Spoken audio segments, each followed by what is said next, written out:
We're live here at Limaland Motorsports Park, where the biggest race of the season once again brings in some of the biggest names in NASCAR. We'll talk to Casey Kane in the pit stop update. That's coming up. Your News Now is next. The upgrades on and around Dean White Court haven't really taken away from that vintage feel. They've simply added color. After last season's winless campaign, the coaching staff stressed the significance of conditioning so that in 2010, there's nowhere to go but up. While the buzz and the adrenaline many times is more than enough to get the players through their many stops on the way to Phoenix, the real letdown comes when most of them are reassigned to Portland and grabbing their bag at the jetport. Good evening, everyone. With all the questions surrounding Maine hockey's head coaching position, today the Black Bears lost the man many outsiders felt had the answers. The rain and the gloomy weather is a fitting way for the Patriots to open their 2013 training camp, given all the dark clouds circling around the Aaron Hernandez situation. It was without a doubt the most bizarre offseason in Patriots history, from losing the franchise's most prolific receiver in Wes Welker in free agency, to signing the league's most polarizing player in Tim Tebow, to the dark clouds that have lingered around Foxborough surrounding the dismissal of former teammate Aaron Hernandez, who was subsequently charged with murder. Amir, the saga that soiled the image of Buckeyes football finally reached its breaking point for Tressel, who after a decade down in Columbus is stepping away from the sidelines. Two of the most common questions brought up throughout the press conference: health and family. The main reasons why Meyer stepped down at Florida. Before he was able to become the 24th Buckeye head coach, it was something he had to clear with his family. Andy, the people behind the scenes here at Dutch Hollow Road work year-round for this event. With weather like this and a guest like I have here, you can certainly understand why. Joined by NASCAR driver Casey Kane. Casey, you were here back in 2007. What was it about Limaland that brought you back? Lee, if you ever wanted to know what $82 million looks like, there you have it on the mound. Sox starter John Lackey in his fourth year with Boston, making a rehab start with the Sea Dogs. A win tonight for Maine would put them well on their way to becoming just the fourth team in hockey's history in the past 16 years to win an 8-versus-1 matchup. Lee. Zach Miller can get low on the wrestling mat. For him, it's not really a choice, as he was born without a femur in his left leg. I don't know any difference. I don't know how it walked with two legs and everything. I adapt to everything, no matter what. The sophomore at Kenton had a lot of grappling to do in this, his first season ever wrestling. Having a handicap, he wasn't certain how he'd fare. I thought it was a disadvantage at the beginning of the season. I was like, I probably won't do too good this year. You don't know how hard he's going to work just because of the disability he has. Quickly, he proved he belonged. Taking his beatings, then giving his own. He was able to take away a spot from another wrestler here, and he earned that spot. The biggest thing he beat on the hurdle, to make 160 pounds, he had to lose weight.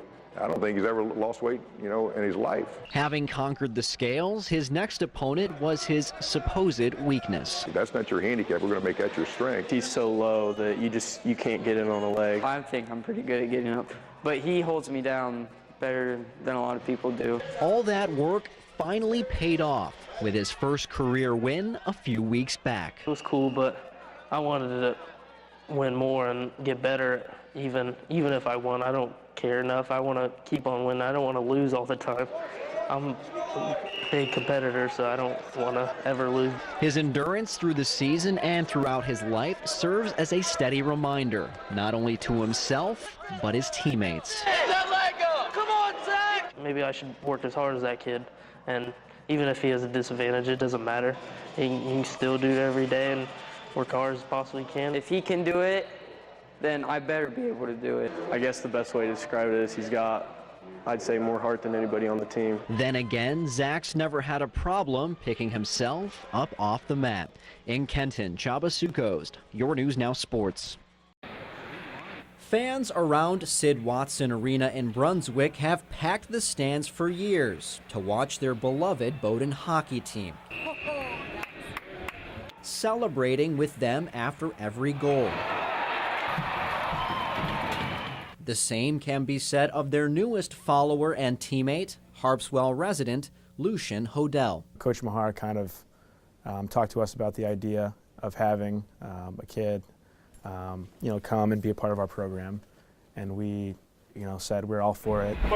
The squad came into touch with Lucian through Team Impact, a nonprofit organization that connects collegiate teams with children facing adverse or life-threatening conditions. Lucian was born with cerebral palsy. It's just a check. It's just an opportunity to reflect and be grateful and thankful for what you're blessed with, and also to make an impact on somebody's life. With team impact ties already established at the school, it was a no-brainer that Lucian be linked to the hockey team. A week after being adopted as a 21-month-old from Haiti, Lucian saw his first hockey game in person. I understand you're a hockey guy. You like hockey a lot. Is that your favorite sport? Yeah. What do you like about hockey so much? Physical. Something Lucian witnessed up close and personal as his role quickly expanded from one of the guys to coach. Anything you want to say to him? Keep it up. There we go. Pretty touching moment, actually. I felt like just seeing him come in, and we'd heard so much about him, but it was great to just actually see him and really be able to talk to him. You know, he definitely brings a smile to all of our faces. He's, one of those kids that he enjoys hockey. He loves life. You can tell that big smile on his face. A lot of people think we just get caught up in the W's and L's and the winning, and really these are where I get my victories. The biggest reward, though, belongs to number 28. What's it like to be a part of the Bowdoin hockey team? Amazing. He's definitely a huge part of our team now. Since he can't walk or play hockey, it's kind of like we're playing for him in a way. In Brunswick, Csaba Sukosd, News Center. Ohio State split their regular season matchup with Michigan State. They also shared the Big Ten regular season title. However, there would be no split in the final of the Big Ten tourney, where the winner would receive a top seed in the NCAA tournament. Buckeyes seeking their third straight conference tournament title, taking on the Spartans in Indianapolis. In the second half, LB alum Aaron Kraft to Lenzel Smith Jr.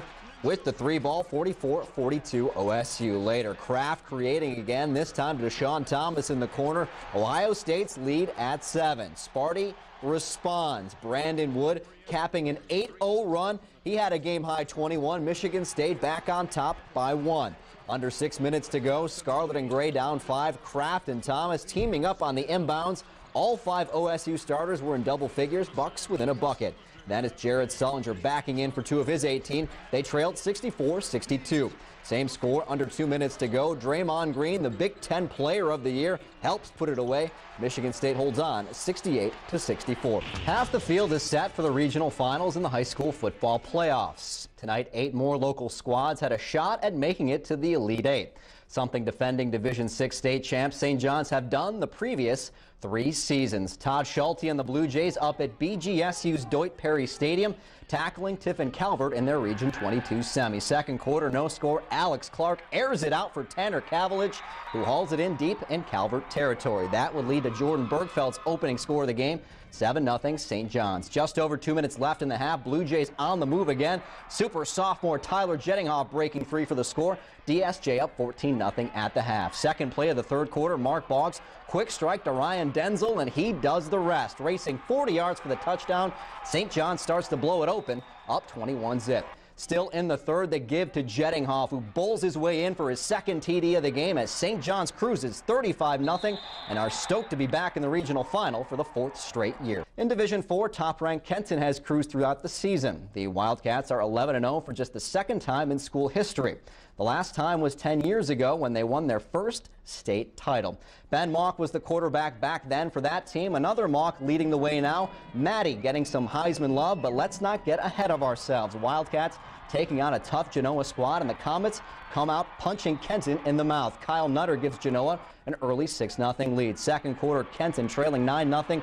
Mock, the Missouri-bound quarterback, doing it with his legs. Such a great athlete. 42-yard sprint to the zone. Wildcats down 9-8 at the half, but Genoa came to play.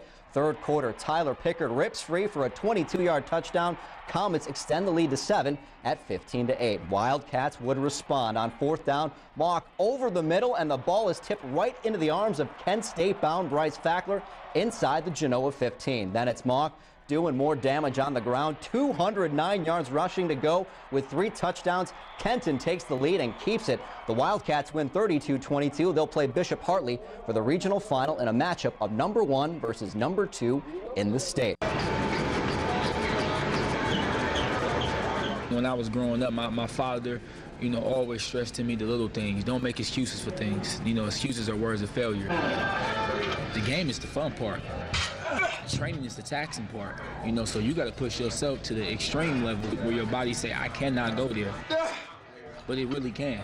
The toughest part is kind of telling yourself, no, finish it right now, even though your legs is tired. There's no way that the game is going to be as hard as I train. If the game is going to be harder, then I'm not doing what I'm supposed to be doing. There you go, just like that, just like that. My grandma always tell me, use things as stepping stones. You can use them as a stepping stone to fall down, or you can use them as a stepping block. You want to go hard, so it's game-like. So when you get in the game, you making that move, and it's like second nature. If you're going hard, you're going to make a mistake. You cannot be perfect. Stay focused, stay focused. If I miss 10 shots, stay focused. Plan on making the next one. When you become a pro, it's not about, your athletic ability. It's more about mental. It's a mental game then, because there's so many people that can play the game. So now you got to start outthinking this opponent. I'm trying to focus on the small things so I can take myself to that next level. My body is looking completely better. I feel great, and my confidence is, is out the roof.